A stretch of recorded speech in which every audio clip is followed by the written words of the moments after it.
Le paradoxe laitier 2015-2016. Alors pourquoi paradoxe laitier? Eh bien, tout simplement parce qu'on assiste finalement à une Europe qui n'a jamais autant produit, alors que les prix aujourd'hui, depuis quasiment juillet 2015, se trouvent à des niveaux qu'on a rarement rencontrés et qui atteignent quasiment la crise de 2009.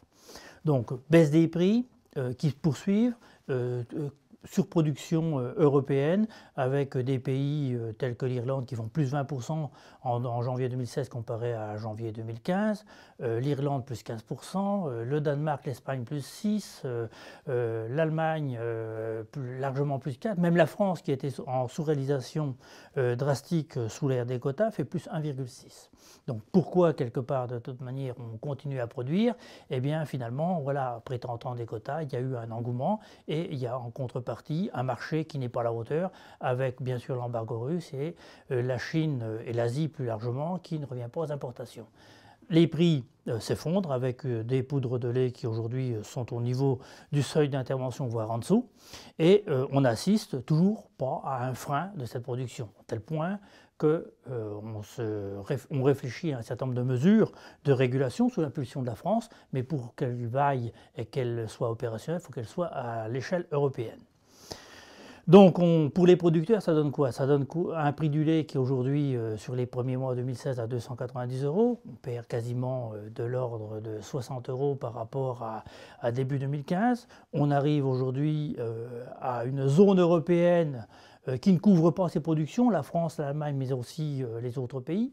En conséquence, on arrive sur une période de résistance entre les bassins de production, entre les producteurs et des trésoreries qui sont fortement sollicitées sur l'année 2016. Pourquoi je dis que l'année 2016 sera sombre? Je crois qu'il faut dire les vérités.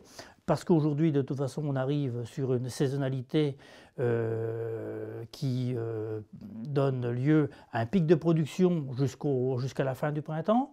Des stocks de poudre de lait qui sont croissants, d'ailleurs l'Europe a multiplié par 2 les stocks à l'intervention. Ça veut dire qu'ils pèseront sur la reprise s'il y a une reprise en fin 2016 et donc on peut avoir des perspectives en lait aujourd'hui que sur 2017. Alors les perspectives, il faut les regarder, il y a un certain nombre d'indicateurs qui sont intéressants, à savoir que le prix auquel arrivent les produits industriels en Europe sont désormais concurrentiels par rapport à l'Océanie. La Nouvelle-Zélande subit une sécheresse et elle régresse en termes de production. L'euro est favorable quelque part à nos exportations. Et puis la Chine, sur janvier, reprend les importations de poudre avec une évolution de quasiment plus de 50% par rapport à ce qu'elle a fait en 2015. Alors certes, elle a profité des contingents d'importation à droit réduit. Il reste à vérifier de savoir si elle revient durablement aux importations. Et très certainement, on aura un effet de toute manière sur les volumes de production européens sur la deuxième partie de 2016, donc période moins propice à la production et compte tenu de toute façon des prix, il va sans doute y avoir également des prises de conscience à la fois des pouvoirs publics mais aussi des producteurs pour revenir de toute manière à une offre-demande, je dirais, plus équilibrée. Donc 2017, sans doute des perspectives beaucoup plus positives. Il faut pour les producteurs attendre 2016 et tenir sur 2016 et mettre, je dirais, tous les moyens possibles pour pouvoir passer cette période sombre de paradoxe laitier.